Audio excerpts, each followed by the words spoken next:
지하철 출구, 차가운 비가 내리는 겨울밤. 12살 거지 소녀가 떨며 동전을 구걸하고 있다. 갑자기 나타난 화려한 검은 세단들과 다이아몬드 반지를 낀 재벌 사모님. 꽃할매. 소녀가 사모님에게 달려가며 외친다. 이 반지 우리 엄마 거랑 똑같다. 사모님의 얼굴이 하얗게 질린다. 20년 전 잃어버린 딸의 기억이 되살아나면서 전혀 모르는 아이입니다. 그냥 내쫓으세요. 체면 때문에 냉정하게 외면하지만 가슴은 요동친다. 사연 시작하기 전에 무료 구독과 좋아요 한번 눌러주세요. 여러분의 손끝에서 눌러주신 그 응원이 오늘 사연처럼 큰 복이 되어 반드시 돌아올 겁니다. 야, 이 거지년아. 내 구두에 침 묻혔잖아.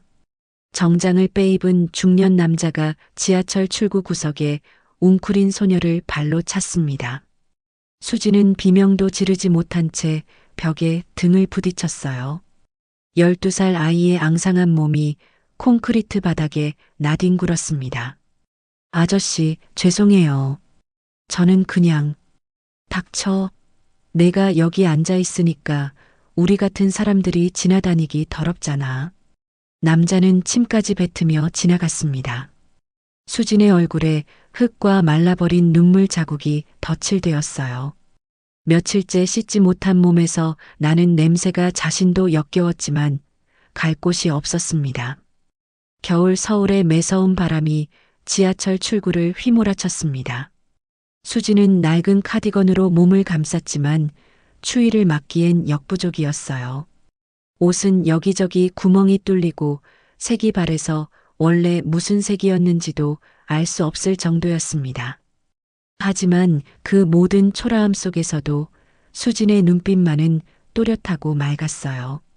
앞에 놓인 찢어진 종이컵엔 동전 몇 개가 전부였습니다. 수지는 떨리는 목소리로 지나가는 사람들에게 말했어요. 이모, 동전 하나만 주세요. 하루 종일 굶었어요. 하지만 사람들의 반응은 차갑기만 했습니다. 모피 코트를 입은 여자는 수진을 보더니 코를 막았어요. 어휴, 냄새나. 이런 애들은 왜 안 치우는 거야? 맞아요. 저런 애들이 있으니까 우리 동네 이미지가 나빠져요. 그냥 죽는 게 사회에 도움이 되는 거 아니에요? 여자들의 대화가 수진의 귀에 들렸습니다. 수진은 주먹을 꽉 쥐었어요. 가슴속에서 무언가 뜨거운 것이 올라왔습니다. 언젠가는 나도. 수진은 속으로 중얼거렸습니다. 정확히 무엇을 하겠다는 건지도 몰랐지만 이런 굴욕을 당하고만 있지는 않겠다는 다짐이었어요. 허기진 배가 꼬르륵 소리를 냈습니다. 수진의 시선이 길 건너편 빵집으로 향했어요. 따뜻한 주황빛 불빛이 새어나오는 유리창 너머로 각 구워낸 빵들이 진열되어 있었습니다. 크림이 듬뿍 발린 케이크, 부드러워 보이는 식빵들이 수진을 유혹했어요. 수진은 주머니에서 낡아빠진 사진 한 장을 꺼냈습니다. 모서리가 해져서 얼굴이 잘 보이지 않는 여인의 사진이었죠. 엄마가 살아있었다면 나 이렇게 안 됐을 거야.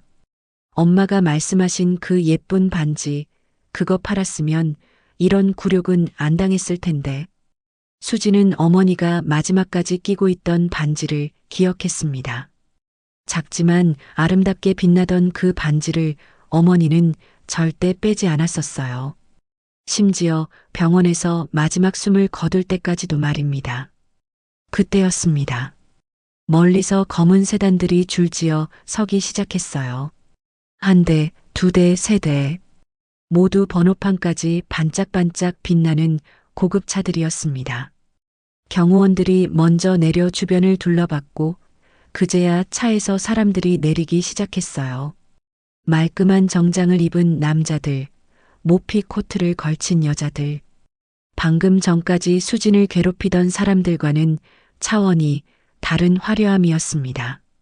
그들 몸에서 나는 비싼 향수 냄새가 수진의 코끝까지 닿았어요.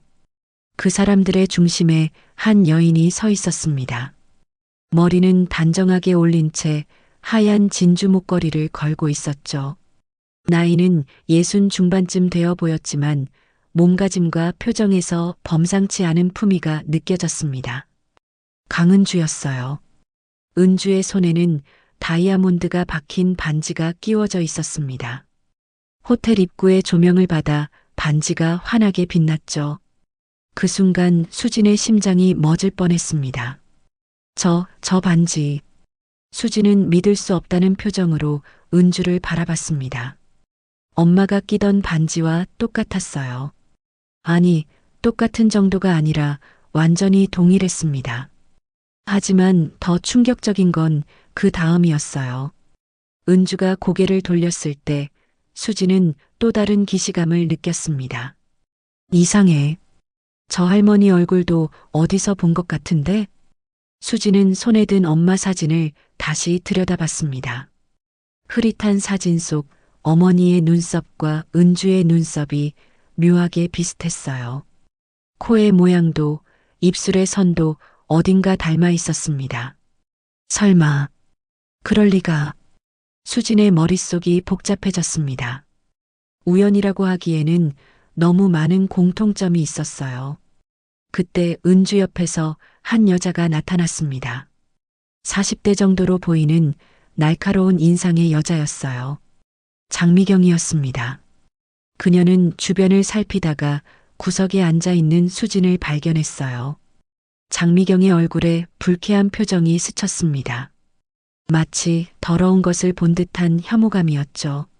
저런 거지가 사모님 근처에. 혹시 노리는 게 있나? 장미경은 수진을 째려보며 중얼거렸습니다. 그 시선에는 경계심과 적대감이 가득했어요. 마치 수진이 위험한 존재라도 되는 양말입니다. 은주는 사람들에게 둘러싸인 채 호텔로 향했습니다. 수진은 그 모습을 넋을 잃고 바라봤어요. 반지에서 나는 빛이 수진의 눈을 아프게 했지만 시선을 뗄 수가 없었습니다. 저 사람한테서 답을 찾아야 해. 수진의 마음속에 강렬한 의지가 타올랐습니다. 이것은 단순한 호기심을 넘어선 운명적인 만남이라는 확신이 들었어요. 수진은 벌떡 일어나 은주를 따라가려 했지만 호텔 입구의 경비원들이 길을 막았습니다. 여기는 아무나 들어올 수 있는 곳이 아니야. 썩 꺼져. 경비원이 수진을 거칠게 밀쳤습니다. 수진은 다시 한번 바닥에 넘어졌어요. 하지만 이번엔 일어났습니다. 무릎이 까져 피가 났지만 아프지 않았어요. 저 여자, 분명히 우리 가족과 관련이 있어. 반지만이 아니야. 얼굴도 눈빛도. 호텔 문이 닫히고 은주의 모습이 사라졌습니다. 하지만 수진은 포기하지 않았어요. 저 안에서 무슨 일이 벌어지는지 그 여자가 정말 누구인지 알아내야 했습니다. 장미경이 마지막으로 호텔로 들어가면서 수진을 한 번 더 쳐다봤습니다. 그 눈빛엔 섬뜩한 경고가 담겨 있었어요. 마치 감히 우리에게 접근하지 말아라고 말하는 것 같았습니다. 다시 지하철 출구로 돌아온 수진은 종이컵을 들고 자리에 앉았습니다. 하지만 이제는 동전을 구하는 것보다 그 여자에 대한 생각이 머릿속을 가득 채웠어요. 엄마, 저 사람이 누구예요? 왜 엄마 반지를 끼고 있고 왜 엄마와 닮았어요? 수진은 하늘을 올려다보며 중얼거렸습니다. 별은 보이지 않았지만 수진은 어딘가에서 엄마가 자신을 지켜보고 있다고 믿었어요. 그리고 마음속으로 다짐했습니다. 언젠가 반드시 저 여자 앞에 서겠다고, 모든 진실을 밝혀내겠다고 말입니다. 밤이 깊어갔지만 수진은 쉽게 잠들 수 없었습니다. 가슴속에서 무언가가 꿈틀거리고 있었거든요. 복수에 대한 열망인지 진실에 대한 갈망인지 알 수 없는 뜨거운 감정이었어요. 사모님, 저 거지애가 또 왔어요. 장미경이 은주에게 급히 전화를 걸었습니다. 호텔 창문에서 아래를 내려다보니 어제 그 소녀가 또다시 호텔 앞에 웅크리고 앉아 있었어요.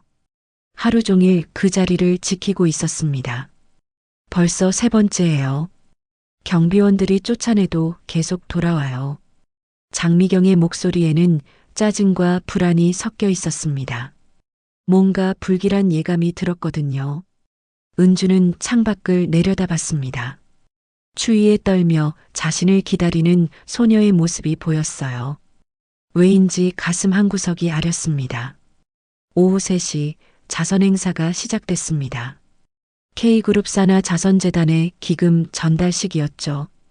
은주는 크림색 샤넬 정장에 진주 목걸이 그리고 어제와 같은 다이아몬드 반지를 끼고 나타났습니다. 기자들과 사진사들이 몰려들었어요. 카메라 플래시가 터지고 사람들은 은주의 일거수일투족을 주목했습니다. 사모님, 이쪽 좀 봐주세요. 오늘 기부 금액이 얼마나 되는지요? 기자들의 질문에 은주는 완벽한 미소를 지으며 대답했어요.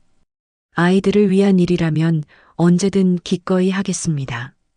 우리 사회에 소외된 아이들이 희망을 잃지 않았으면 해요. 그 순간이었습니다. 경비원들 사이를 빠져나온 수진이 은주에게 달려온 거예요. 꽃할매. 수진의 외침에 모든 사람들이 얼어붙었습니다. 은주의 얼굴이 하얗게 질렸어요. 꽃할매는 오직 한 사람만 부르던 별명이었거든요. 할머니가 우리 엄마 이름 아시죠? 김미영이요. 수진이 은주의 손을 붙잡으며 외쳤습니다. 그 순간 은주는 완전히 얼어붙었어요. 김미영, 20년 전 사라진 자신의 딸 이름이었습니다. 이 반지도 우리 엄마가 끼던 거랑 똑같아요. 할머니가 엄마한테 주신 거죠? 은주의 심장이 멎을 뻔했습니다. 어떻게 이 아이가 그 모든 걸 알고 있는 건지 믿을 수 없었어요. 주변이 순식간에 아수라장이 됐습니다. 기자들은 흥분해서 카메라를 들이댔어요. 대박! 이거 완전 스캔들이야. 혹시 사생아 아니에요? 재벌가 숨겨진 진실.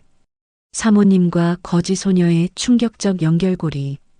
플래시가 미친 듯이 터지고 핸드폰 카메라들이 수진을 향했습니다. 구경꾼들도 몰려들기 시작했어요. 저런 애들은 부모도 똑같을 거야. 유전자가 거지야. 돈 뜯어내려고 온 거 아니야? 요즘 애들 수법이 그래. 사람들의 악의적인 수군거림이 수진의 귀에 들렸습니다. 하지만 수진은 은주의 손을 놓지 않았어요. 할머니, 엄마가 마지막에 할머니 이야기 많이 했어요. 보고 싶다고, 미안하다고. 은주의 눈에서 눈물이 고이기 시작했습니다. 하지만 주변의 시선들이 부담스러웠어요. 체면이, 회사가, 모든 게 무너질 수 있었습니다. 그때 장미경이 달려왔습니다. 상황을 파악한 그녀의 얼굴은 일그러져 있었어요. 얘 뭐야? 사모님께 사기치려고 온 거야? 장미경이 수진을 거칠게 밀쳤습니다. 수진은 바닥에 넘어지며 무릎이 찢어졌어요. 피가 흘렀지만 일어났습니다. 사기가 아니에요. 정말 우리 엄마는. 닥쳐. 내 같은 거지년이 감히 사모님한테. 장미경은 수진의 뺨을 때렸습니다. 찰싹 소리가 크게 울렸어요. 수진의 작은 얼굴에 빨간 손자국이 남았습니다. 기자들은 더욱 흥분했습니다. 이런 막장 상황을 놓칠 리 없었어요. 사모님, 정말 모르는 아이인가요? 혹시 숨겨진 가족사가 있는 건 아닌가요? 질문 공세에 은주는 패닉 상태가 됐습니다. 이런 상황에서 진실을 말할 순 없었어요. 모든 게 끝장날 수 있었거든요. 전혀 모르는 아이입니다. 은주는 차갑게 말했습니다. 하지만 그 말을 하는 순간 가슴이 찢어지는 것 같았어요. 그냥 내쫓으세요. 이런 애들한테 한번 관심 보이면 끝도 없어요. 은주의 말에 수진의 얼굴이 절망으로 변했습니다. 할머니, 정말 모르시는 거예요? 엄마가 그렇게 보고 싶어 했는데. 수진의 눈물 어린 목소리가 은주의 심장을 찔렀습니다. 하지만 이미 돌이킬 수 없었어요. 장미경이 냉소적으로 웃으며 경비원들에게 손짓했습니다. 당장 쫓아내. 다시는 여기 못 오게 하고. 경비원들이 수진을 끌어올렸습니다. 수진은 발버둥쳤어요. 우리 엄마 사진도 있어요. 할머니랑 똑같이 생겼다니까요. 수진은 주머니에서 낡은 사진을 꺼내 흔들었습니다. 하지만 경비원이 그것을 낚아채 바닥에 던졌어요. 이런 걸로 사기치려고? 진짜 뻔뻔하네. 사진이 사람들의 발에 밟혔습니다. 수진의 유일한 보물이 더럽혀지고 찢어졌어요. 안 돼. 엄마 사진. 수진이 울부짖으며 사진을 향해 손을 뻗었습니다. 하지만 경비원들이 수진을 끌고 가기 시작했어요. 그 순간 은주는 바닥에 찢어진 사진을 봤습니다. 일부만 남은 사진이었지만 여인의 눈매가 보였어요. 은주의 심장이 요동쳤습니다. 저 눈매. 미영이와 똑같아. 하지만 이미 수진은 끌려가고 있었습니다. 사람들은 구경거리가 끝나자 흩어지기 시작했어요. 장미경은 은주 곁으로 다가와 속삭였습니다. 잘 처리하셨어요, 사모님.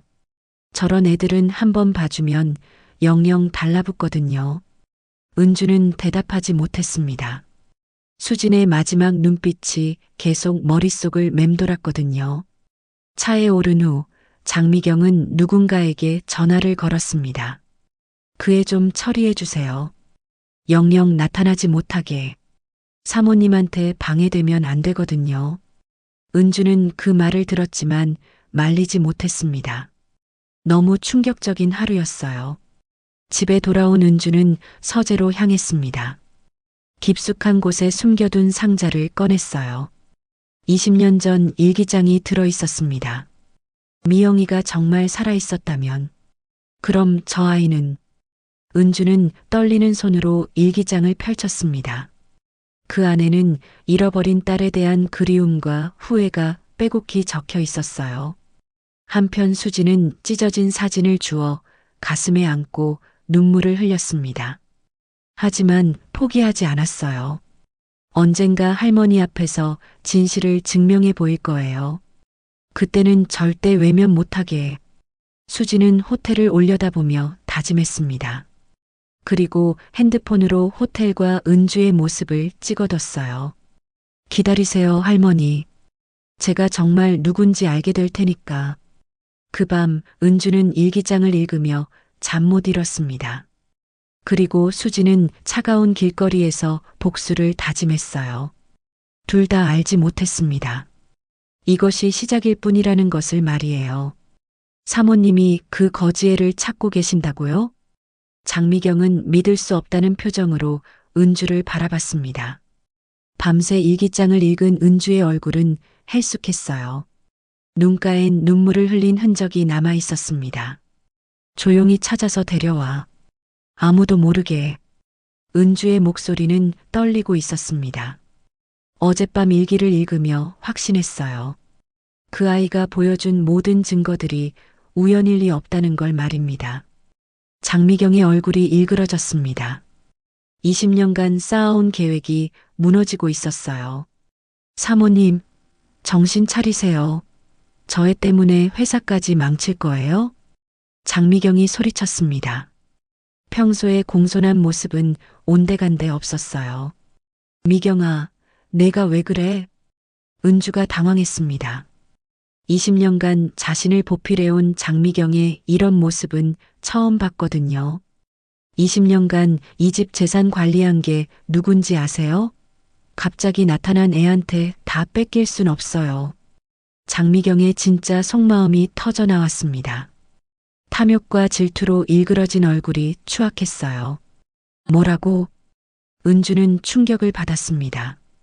자신이 가장 믿었던 사람의 진면목을 본 거였어요. 당장 찾아와. 은주가 단호하게 말했습니다. 장미경은 이를 악물었지만 일단 따를 수밖에 없었어요. 2시간 후 수지는 은주의 저택 응접실에 서 있었습니다. 화려한 샹들리에와 비싼 가구들에 둘러싸인 채 작게 떨고 있었어요. 은주가 들어왔습니다.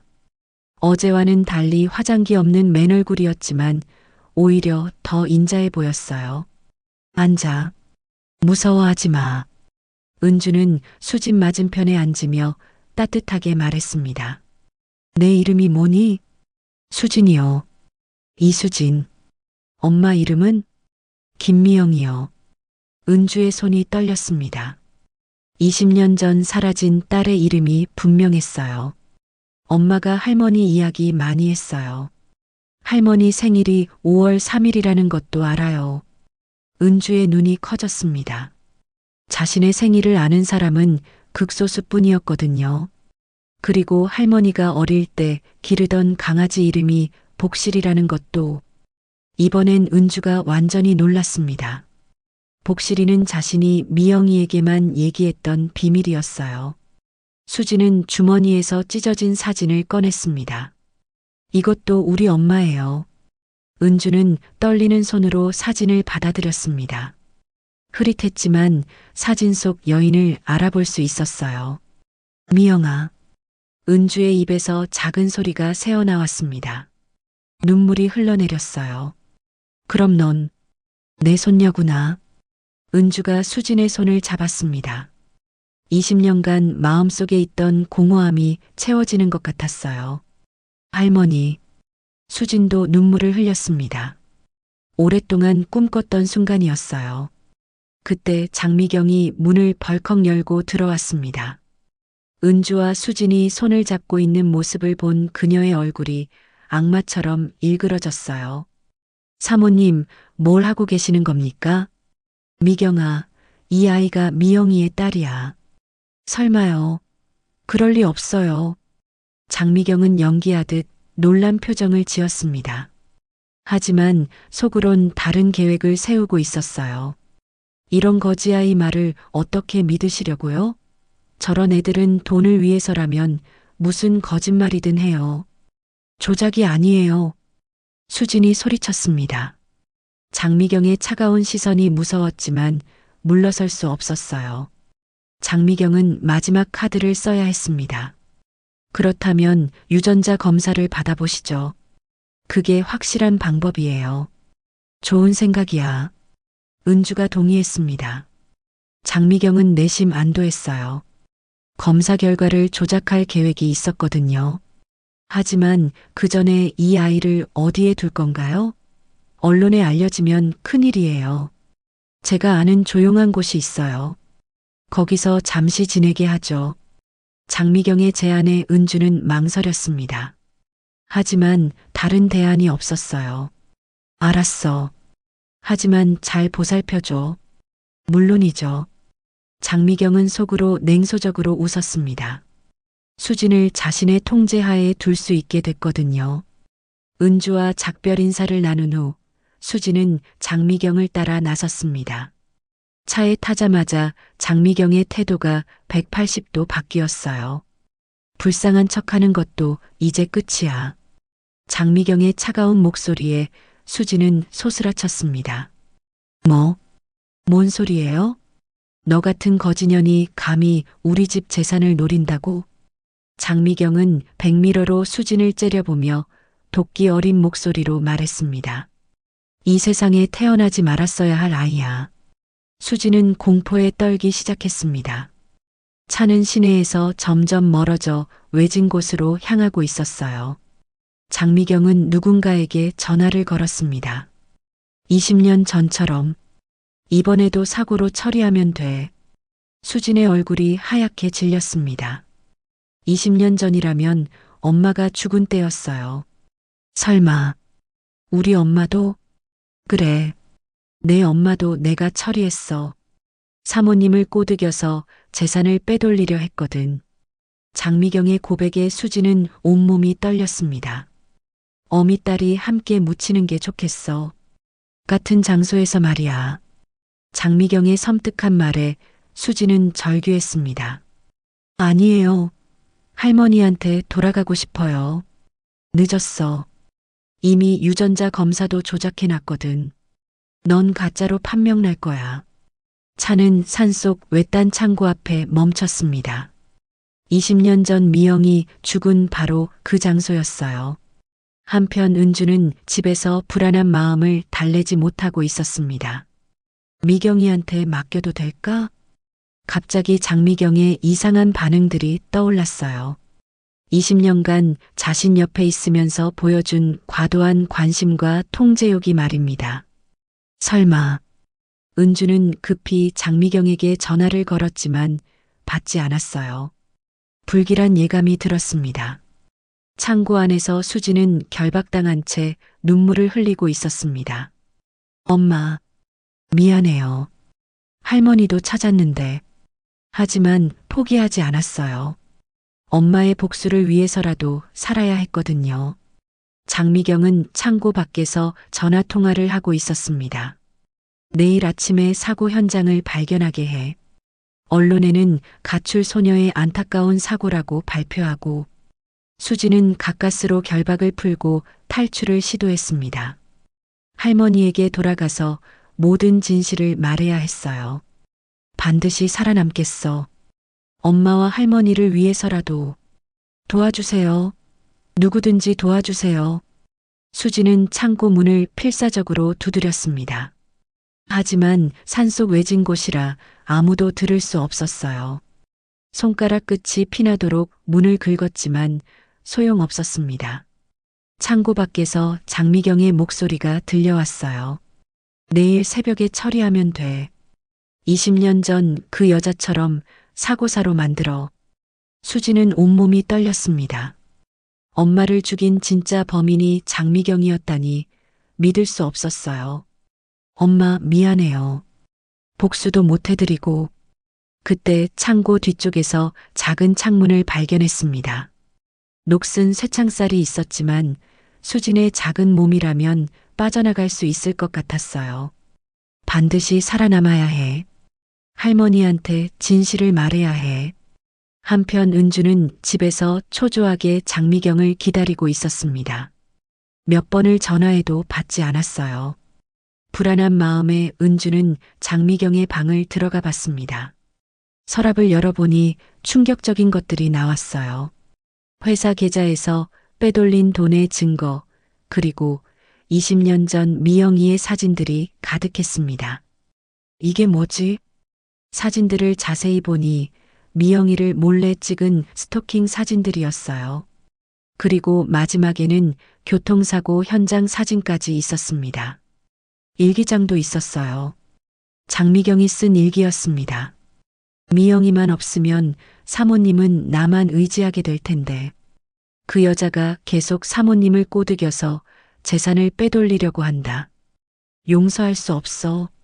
미경이가 미영이를 죽였다고? 그때 장미경이 집으로 돌아왔습니다. 은주가 자신의 방에서 일기장을 들고 있는 것을 본 순간 얼굴이 하얗게 질렸어요. 사모님, 그걸 왜? 미경아, 이게 무슨 뜻이야? 미영이를 내가 죽였다는 거야? 은주의 목소리는 분노로 떨리고 있었습니다. 그래요. 제가 죽였어요. 그 여자가 사모님을 이용해서 재산을 빼돌리려 했거든요. 거짓말. 미영이는 임신한 몸으로 사모님한테 돈을 달라고 협박했어요. 자기 아이가 사모님 손자라면서 말이에요. 장미경의 말에 은주는 혼란스러웠습니다. 그래서 차로 들이받았어요. 한 번에 끝장내려 했는데 그 여자가 살아남아서 아이까지 낳았더라고요. 수진이는 어디 있어? 걱정 마세요. 곧 어미랑 같은 곳에 가게 될 테니까. 그 순간 은주의 핸드폰이 울렸습니다. 할머니, 도와주세요. 수진의 목소리였습니다. 가까스로 창고에서 탈출해 공중전화로 걸었던 거예요. 수진아, 어디 있니? 산속, 창고. 아줌마가 엄마를 죽였어요. 전화가 끊어졌습니다. 장미경이 은주의 핸드폰을 빼앗았거든요. 내가 널 어떻게 믿었는데. 은주와 장미경이 몸싸움을 벌였습니다. 20년간 쌓인 신뢰가 한순간에 무너진 거였어요. 은주는 급히 경찰에 신고했습니다. 그리고 수진을 찾기 위해 밖으로 나갔어요. 산속에서 수진은 필사적으로 도망치고 있었습니다. 장미경의 부하들이 쫓아오고 있었거든요. 할머니, 은주가 경찰과 함께 나타났을 때 수진은 숨어있던 곳에서 뛰어나왔습니다. 할머니와 손녀가 20년 만에 진짜 상봉을 하는 순간이었어요. 장미경의 부하들은 경찰에게 체포됐고 장미경도 곧 구속됐어요.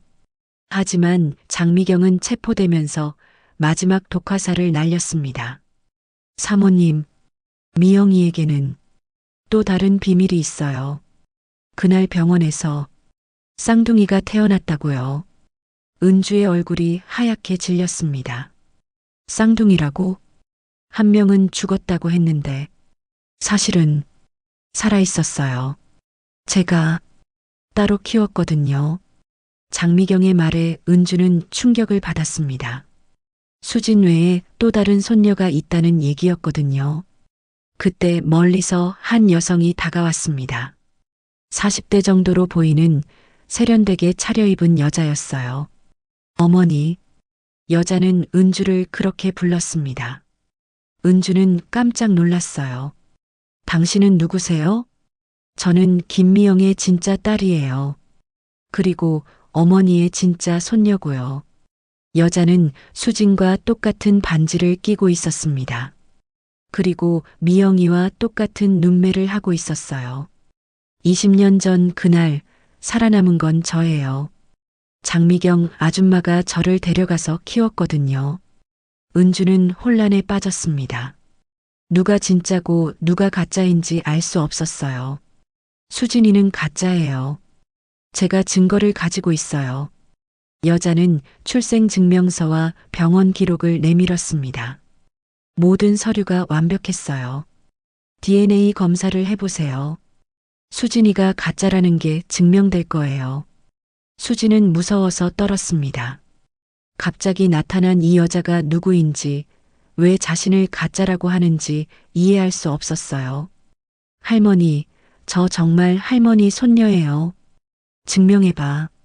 여자는 냉소적으로 웃으며 말했습니다. 어머니, 저는 소연이라고 해요. 김소연. 장미경 아줌마가 제 이름을 지어줬어요. 소연은 어릴 때 사진들을 꺼냈습니다. 미영이와 함께 찍은 사진도 있었어요. 은주는 더욱 혼란스러웠습니다. 두 아이 모두 증거를 가지고 있었거든요.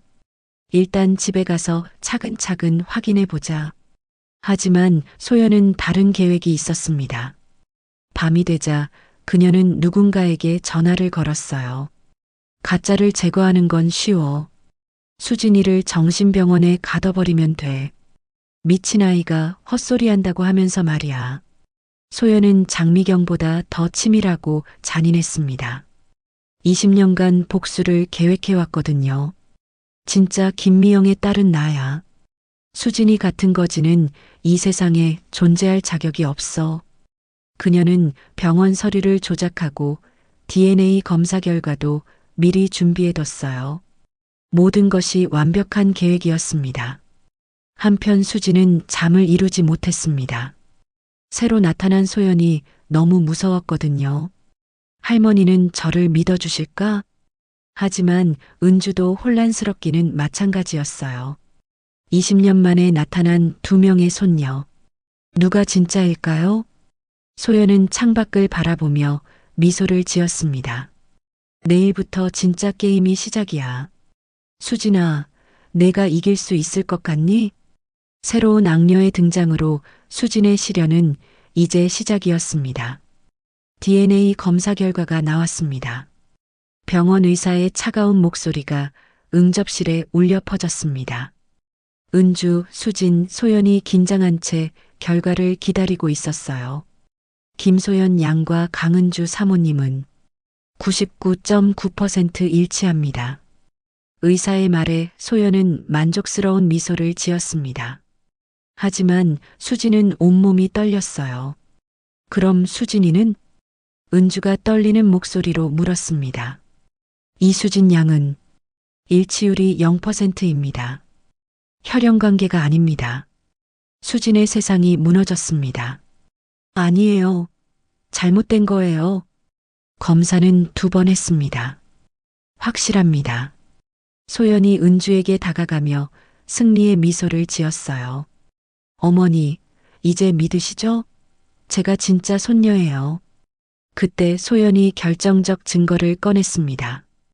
20년 전 병원 기록이었어요. 1985년 3월 15일 김미영이 쌍둥이를 낳았다는 기록이에요. 한 명은 사산, 한 명은 생존. 은주는 서류를 받아들였습니다. 병원 직인까지 찍힌 정식 서류였어요. 저는 생존한 아이고 장미경 아줌마가 저를 데려가서 키웠어요. 하지만 소연은 더 잔인한 공격을 시작했습니다. 어머니, 수진이 엄마가 누군지 아세요? 김미영이 아니라 매춘부였대요. 은주가 깜짝 놀랐습니다. 뭐라고? 수진이는 그 여자가 낳은 아이예요. 그래서 거지가 된 거고요. 유전자는 속일 수 없거든요. 소연의 독설에 수진은 분노했습니다. 거짓말이에요. 우리 엄마는, 내 엄마는 거리의 여자였어.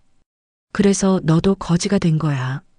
소연은 수진의 엄마 사진을 빼앗았어요. 그리고 은주 앞에서 찢어버렸습니다. 이런 더러운 사진을 왜 가지고 있어?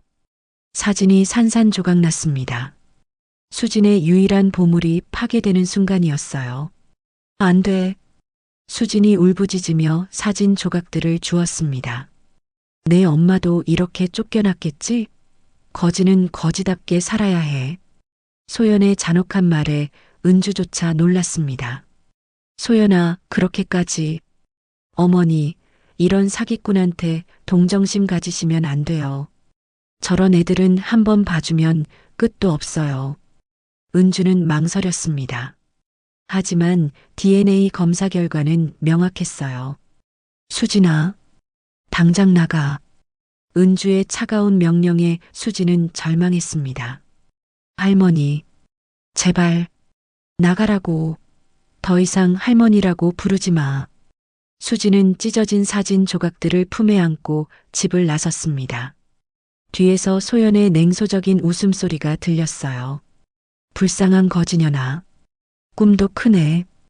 밖으로 나온 수진은 주저앉아 사진 조각들을 맞춰보려 했어요. 하지만 너무 많이 찢어져서 복원이 불가능했습니다. 엄마, 미안해요. 그때 수진은 소연이 보여준 병원 기록에서 뭔가 이상한 점을 발견했어요. 잠깐, 그 서류에서 수진은 기억을 되짚어 봤습니다. 병원 기록에 적힌 의사 이름 박성우가 이상했어요. 박성우 의사, 1987년생이라고 인터넷에 나왔는데 어떻게 1985년에 수술을 해? 작은 실마리였지만 희망이었어요. 그리고 더 이상한 점을 발견했습니다. 병원 인감 날짜가 2010년인데 1985년 서류라고? 이상해. 수지는 휴대폰으로 그 병원을 검색해 봤어요. 충격적인 사실을 발견했습니다. 이 병원 1990년에 개원했다고 나와 있네. 그럼 1985년엔 존재하지도 않았는데? 수진의 눈이 번쩍 뜨였습니다. 소연의 서류가 조작된 거였어요. 소연, 너는 내가 누군지 몰라. 거지라고 얕보지 마. 진짜 무서운 건 지금부터야. 수진은 눈물을 닦고 일어났습니다. 복수 계획이 머릿속에서 구체화되기 시작했어요. 내 거짓말을 하나씩 밝혀낼 거야. 그리고 할머니께 진실을 증명해 보일 거야. 한편 집안에서 소연은 승리에 도취되어 있었습니다. 어머니, 이제 진짜 가족이 됐네요. 그래. 소연아, 20년 동안 못 찾아서 미안했다. 은주가 소연을 끌어안았습니다. 하지만 소연의 다음 말이 섬뜩했어요. 회사 일도 좀 도와드릴게요. 제가 경영학을 전공했거든요. 재산 관리도 제가 맡을게요. 소연의 진짜 목적이 드러나는 순간이었어요. 밤이 깊어가자 소연은 누군가에게 전화를 걸었습니다. 1단계 완료. 이제 수진이를 영영 사라지게 만들어야 해. 전화 너머에서 남자의 목소리가 들렸어요. 어떻게 처리할까요? 자살로 꾸며줘. 절망한 거지아이가 스스로 목숨을 끊었다고 하면 자연스러울 거야. 소연의 계획은 수진을 완전히 제거하는 것이었습니다. 내일 밤에 실행해. 수진이가 한강에서 시체로 발견되게 해. 소연은 더 구체적으로 지시했어요. 시체도 찾을 수 없게 해. 물에 빠뜨린 후 바로 바다로 떠내려가게. 전화를 끊은 소연은 거울을 보며 미소를 지었습니다. 수진아, 내가 진실을 찾으려고 늦었어. 내일이면 이 세상 사람이 아니야. 하지만 소연은 알지 못했습니다. 수진이 이미 결정적 증거를 찾았다는 것을 말이에요. 수진은 PC방에서 밤새 자료를 조사했습니다. 그리고 충격적인 사실을 더 발견했어요. 소연, 너의 진짜 정체가 뭔지 알 것 같아. 수진은 소연이 실제로는 장미경의 딸이라는 정보를 찾아냈어요. 그리고 소연이 20년간 이 복수를 계획해왔다는 것도 말입니다. 내 진짜 비밀을 알면 할머니가 어떻게 생각할까? 수진은 더 깊이 파고들었습니다. 소연의 과거, 학력, 모든 것이 조작되어 있었어요. 소연, 너는 김미영의 딸이 아니야. 장미경의 딸이지. 결정적 증거를 찾은 수진은 복수 계획을 세웠습니다. 내일 할머니께 모든 증거를 보여드릴 거야. 그리고 내가 얼마나 치밀한 사기꾼인지 밝혀낼 거야. 하지만 수진은 몰랐어요. 소연이 자신을 죽이려 한다는 것을 말입니다. 새벽이 되자 소연은 다시 전화를 걸었습니다. 준비됐지? 오늘 밤 9시에 실행해. 수진이를 유인해서 한강으로 데려가. 운명의 하루가 시작됐습니다. 과연 수진이 진실을 밝힐 수 있을까요? 아니면 소연의 계획대로 영영 사라지게 될까요? 소연, 나는 내가 누구인지 안다. 수진이 은주의 집 앞에서 소연을 기다리고 있었습니다. 손에는 밤새 수집한 증거 자료들이 들려 있었어요. 소연은 수진을 보자 차가운 미소를 지었습니다. 아직도 포기를 못하네. 정말 끈질기구나. 내 병원 서류는 조작된 거야. 1985년에 존재하지도 않았던 병원이잖아.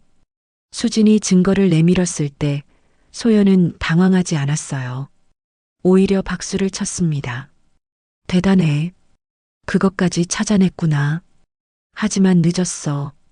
그리고 너는 장미경의 딸이지? 김미영의 딸이 아니라. 소연의 표정이 순간 굳었습니다. 하지만 금세 냉소적인 웃음을 되찾았어요. 맞아. 나는 장미경의 딸이야. 20년간 복수를 계획해왔지. 소연은 더 이상 숨기지 않기로 했습니다. 20년 전 엄마가 김미영을 죽인 이유가 뭔지 알아? 그 여자가 사모님 재산을 노렸기 때문이야. 거짓말이야. 오늘 밤 9시에 한강에서 시체로 발견될 예정이야. 절망한 거지아이의 자살로 말이지. 소연이 대놓고 살인 예고를 했습니다. 그때 소연의 핸드폰이 울렸어요. 준비됐어요. 좋아. 지금 데리고 와. 갑자기 검은 승합차가 나타났습니다. 건장한 남자들이 내려와 수진을 향해 달려왔어요. 도망쳐. 수진이 뛰기 시작했지만 남자들이 더 빨랐어요. 수진을 차에 태우려는 순간이었습니다. 뭐 하는 거야? 갑자기 나타난 목소리에 모두가 돌아봤습니다. 은주였어요. 사모님? 소연은 당황했습니다. 계획에 없던 변수였거든요. 소연아, 이게 뭐야?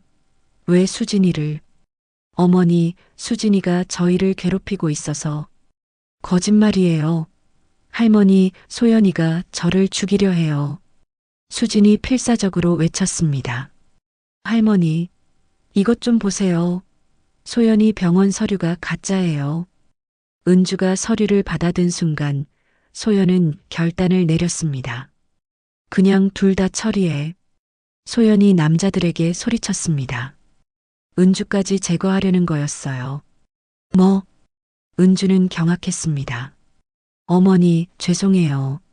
하지만 계획에 차질이 생겼어요. 소연의 진짜 모습이 드러나는 순간이었습니다. 20년간 기다린 복수를 포기할 순 없어요. 어머니 재산은 제가 가져야 해요. 복수? 무슨 복수?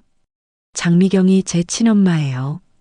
그리고 김미영을 죽인 것도 정당한 복수였어요. 은주는 완전히 충격을 받았습니다. 모든 것이 거짓이었던 거예요. 그 순간 경찰차 사이렌 소리가 들렸습니다. 경찰이야. 수진이 미리 신고해둔 거였어요. 젠장. 소연은 분노했습니다. 남자들은 도망쳤고 소연도 달아나려 했어요. 소연아. 은주가 소연의 손목을 잡았습니다. 왜 이런 짓을 했어? 놓아줘요. 소연이 발버둥 쳤지만 경찰에게 체포됐습니다. 하지만 소연은 끌려가면서 광적으로 웃었어요. 이게 끝이 아니야. 언니가 곧 올 거야. 언니? 수지는 의아해했습니다. 나보다 훨씬 무서운 언니가 3일 안에 모든 게 끝날 거야.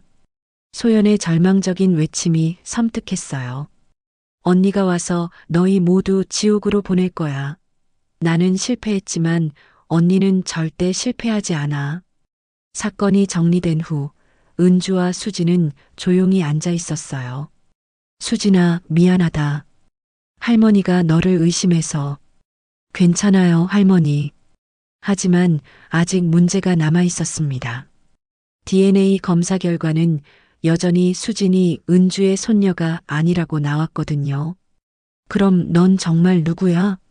그때 한 남자가 나타났습니다. 50대 정도의 의사였어요. 사모님, 제가 말씀드릴 게 있습니다. 당신은 누구세요? 20년 전 김미영 양을 담당했던 의사입니다. 그때 사실을 숨긴 게 있어요. 의사의 얼굴이 심각했습니다. 사실은 김미영 양이 쌍둥이를 낳은 게 맞습니다. 하지만 두 아이 모두 살아 있었어요. 충격적인 진실이 밝혀지는 순간이었습니다. 그럼 수진이도, 네, 수진 양도 김미영 양의 친딸이 맞습니다.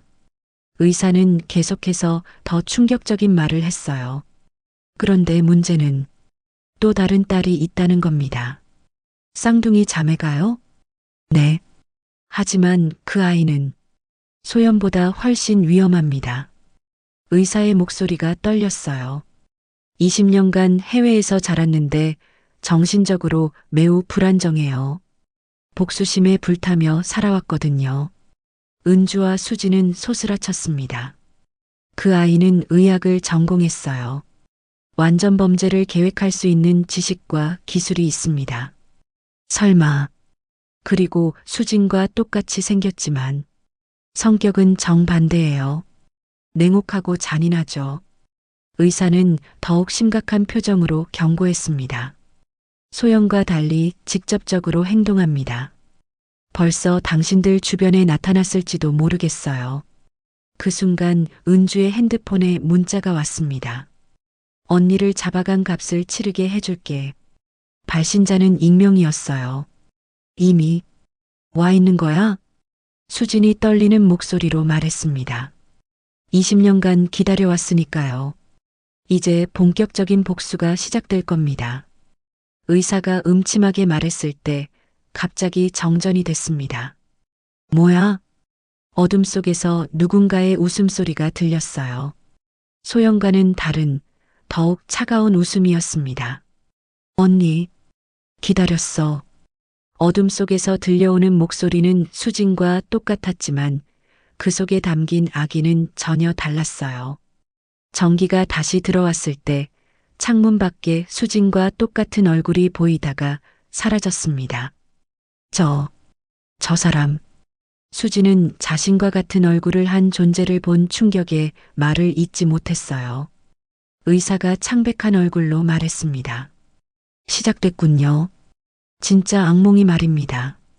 새로운 적의 등장으로 더 큰 위기가 다가오고 있었습니다. 할머니, 일어나세요. 빨리. 수진이 은주를 깨웠습니다. 새벽 3시 집안에서 이상한 소리가 들렸거든요. 마치 누군가 조용히 걸어 다니는 것 같았어요. 뭐야? 무슨 일이야?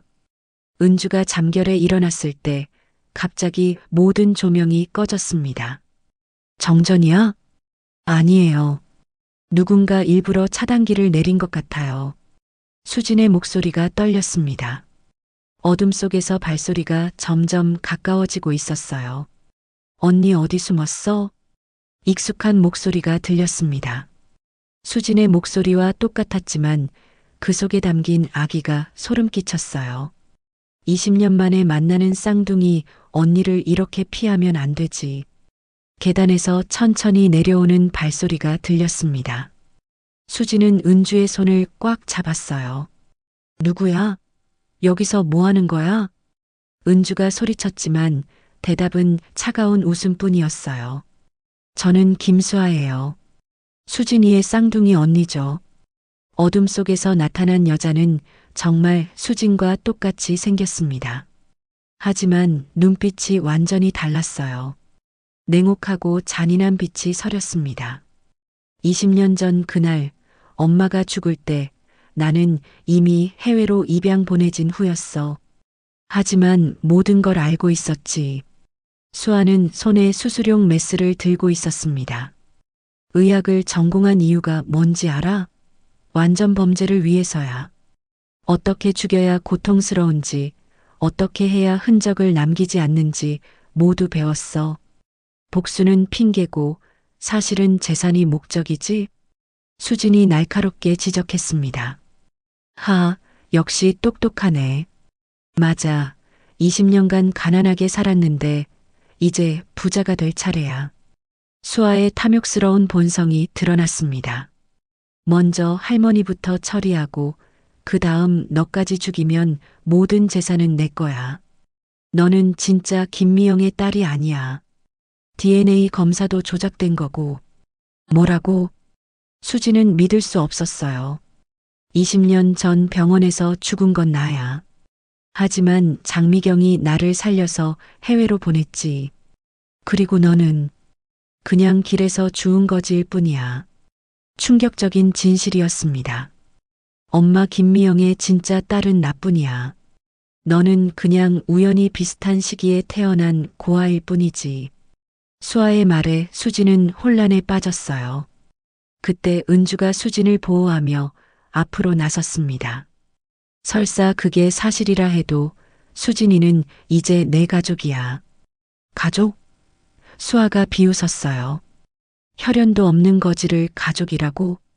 혈연이 전부가 아니야. 수진이는 20년간 내가 그리워했던 바로 그 아이야. 좋아. 그럼 둘 다 죽여서 엄마 곁으로 보내드릴게. 수아가 메스를 들고 달려들었습니다. 쌍둥이 자매의 몸싸움이 시작됐어요. 넌 가짜야.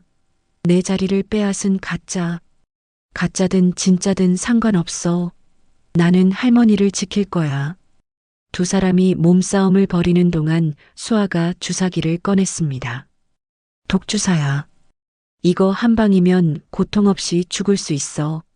수아가 은주에게 다가왔을 때 수진이 은주를 밀쳐내며 대신 주사를 맞았습니다. 수진아, 괜찮아요. 할머니. 하지만 수진의 몸이 쓰러지기 시작했어요. 이제 가짜는 사라졌네. 수아가 승리에 도취되어 웃고 있을 때 갑자기 수진이 일어났습니다. 미안하지만 나도 의학 공부 좀 했거든. 주사기 바늘을 미리 빼둔 거야. 수진이 미소를 지었어요. 그때 경찰 사이렌 소리가 들렸어요.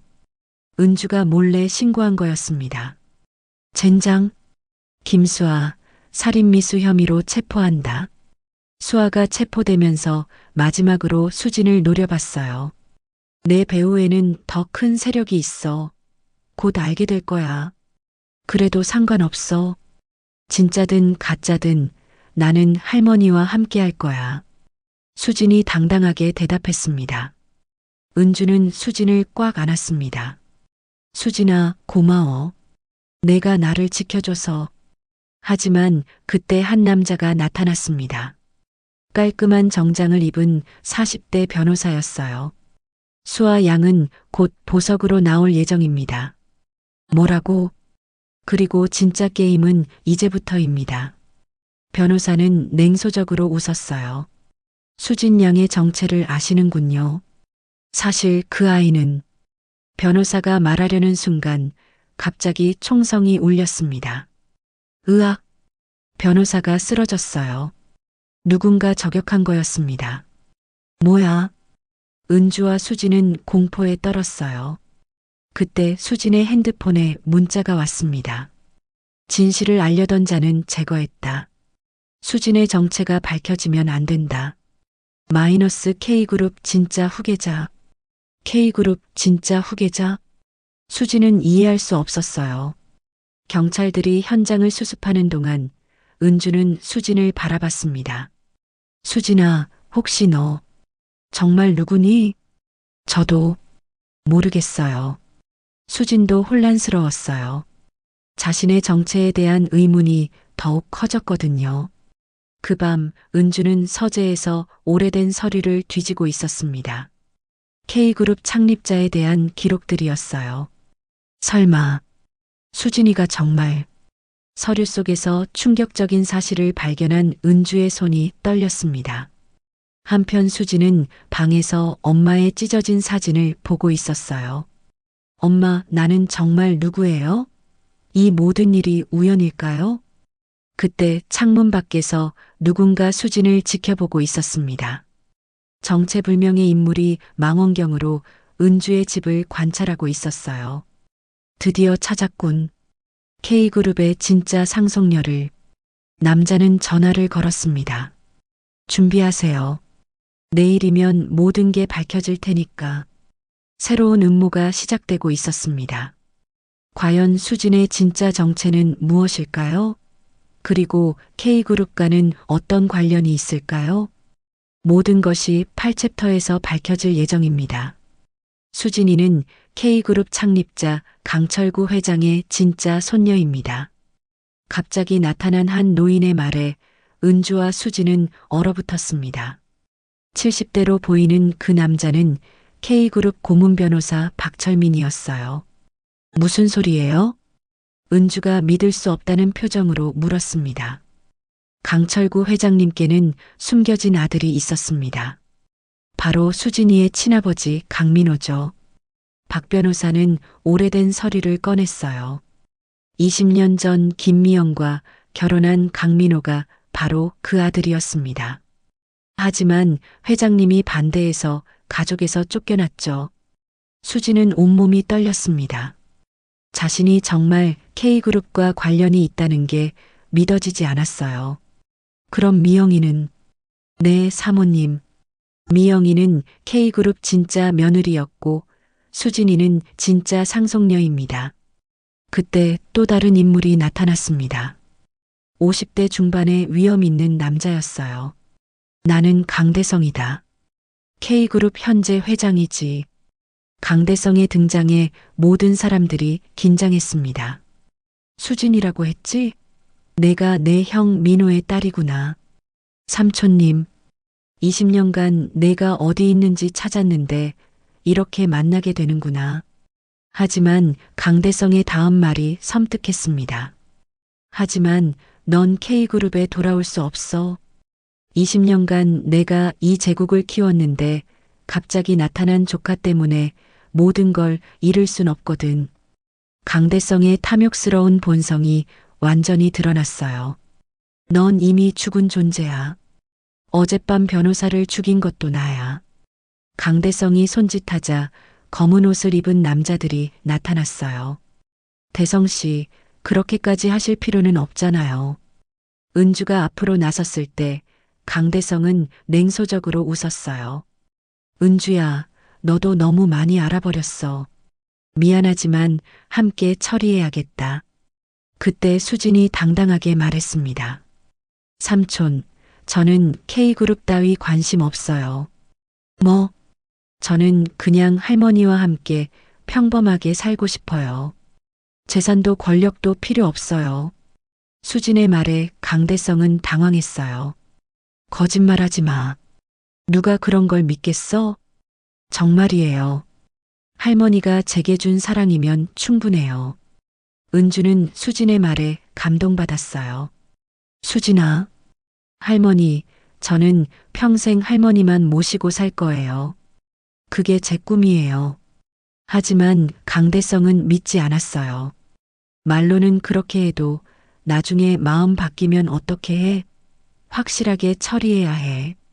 남자들이 수진과 은주에게 다가왔을 때 갑자기 경찰들이 들이닥쳤습니다. K그룹 강대성 회장, 살인교사 및 횡령 혐의로 체포합니다. 뭐, 어떻게? 우리가 신고했습니다. 모든 대화를 녹음했거든요. 박 변호사가 미소를 지었어요. 강대성이 체포되면서 절규했어요. 20년 노력이 하루 만에 무너지는군. 이게 끝이 아니야.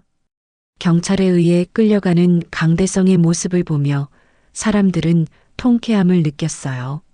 사건이 정리된 후 박 변호사가 수진에게 말했어요. 수진 양, 이제 K그룹 전체를 물려받을 수 있습니다. 아니에요. 저는 정말 관심 없어요. 수진이 단호하게 거절했습니다. K그룹을 사회에 환원하세요. 고아원과 불우이웃을 위해 쓰시면 돼요. 수진의 결정에 모든 사람들이 놀랐어요. 할머니가 제게는 그 어떤 재산보다 소중해요. 수진이 은주의 손을 잡았습니다. 은주는 눈물을 흘렸어요. 수진아, 고마워. 할머니도 내가 가장 소중해. 몇 달 후 수진과 은주는 작은 집에서 평범하게 살고 있었습니다. 정원에는 예쁜 꽃들이 가득 피어 있었어요. 할머니, 오늘 뭐 해드릴까요? 그냥 내가 옆에 있어주는 게 최고야. 석양이 지는 정원에서 할머니와 손녀가 손을 꼭 잡고 있었습니다. 할머니, 엄마가 살아계셨다면 우리 모습을 보고 기뻐하셨을까요? 당연하지. 미영아, 내 딸 잘 키우고 있어. 걱정하지 마. 은주가 하늘을 올려다봤을 때 마치 미영이의 영혼이 두 사람을 따뜻하게 지켜보는 것 같았어요. 수진이 새로 인화한 엄마 사진을 꺼냈습니다. 엄마, 저 이제 정말 행복해요. 할머니와 함께니까요. 두 사람의 눈에서 행복한 눈물이 흘렀어요. 하지만 그때 수진의 찻잔에서 이상한 냄새가 났습니다. 이상해. 멀리서 누군가 망원경으로 이 모습을 지켜보고 있었어요. 3일 후면 수진이 의문사할 예정입니다. 정체불명의 남자가 전화로 보고했어요. 사실 수진에게는 더 큰 비밀이 있습니다. K그룹보다 훨씬 큰 그룹의 상속녀라는 사실을 아직 모르죠. 전화 너머에서 여자의 목소리가 들렸어요. 수진의 혈통 때문에 전 세계 재벌들이 노리고 있어. 그 아이만 있으면 모든 걸 손에 넣을 수 있거든. 진짜 K그룹 후계자는 따로 있습니다. 수진이 모르는 또 다른 형제가 말이죠. 남자는 수진을 지켜보며 음흉하게 웃었어요. 이번에는 실패하지 않을 거야. 수진아, 내 행복도 이제 끝이야. 하지만 그 순간 수진은 찻잔의 이상함을 눈치채고 마시지 않았어요. 거리에서 살면서 익힌 생존 본능이었습니다. 할머니, 우리 밖에서 차 마실까요? 그래, 좋은 생각이야. 두 사람이 밖으로 나가자 정체불명의 남자는 당황했어요. 계획이 틀어졌군. 하지만 이게 끝이 아니야. 석양 속에서 할머니와 손녀의 실루엣이 아름답게 빛나고 있었습니다. 할머니, 앞으로도 계속 함께 있을 수 있죠? 그럼. 할머니가 살아있는 한 절대 떠나보내지 않을 거야. 비록 혈연은 아니었지만 진정한 사랑으로 맺어진 가족이었어요. 하지만 어둠 속에서는 새로운 음모가 꿈틀거리고 있었습니다. 수진의 진짜 정체와 관련된 더 큰 비밀이 드러나려 하고 있었어요. 과연 수진은 이번에도 위험을 피할 수 있을까요? 그리고 그녀의 진짜 혈통은 무엇일까요? 지금은 수진과 은주의 행복한 순간을 지켜봐 주세요. 20년간 서로를 그리워했던 할머니와 손녀가 마침내 만난 기적 같은 이야기의 끝입니다. 하지만 정말로 끝일까요? 누가 알겠어요. 인생은 예상치 못한 반전으로 가득하니까요. 지금까지 사연몬스터였습니다. 여러분의 작은 손끝 응원이 큰 힘이 됩니다. 무료 구독, 좋아요, 그리고 댓글까지 남겨주시면 오늘의 사연처럼 따뜻한 복과 감동이 여러분께 돌아올 거예요.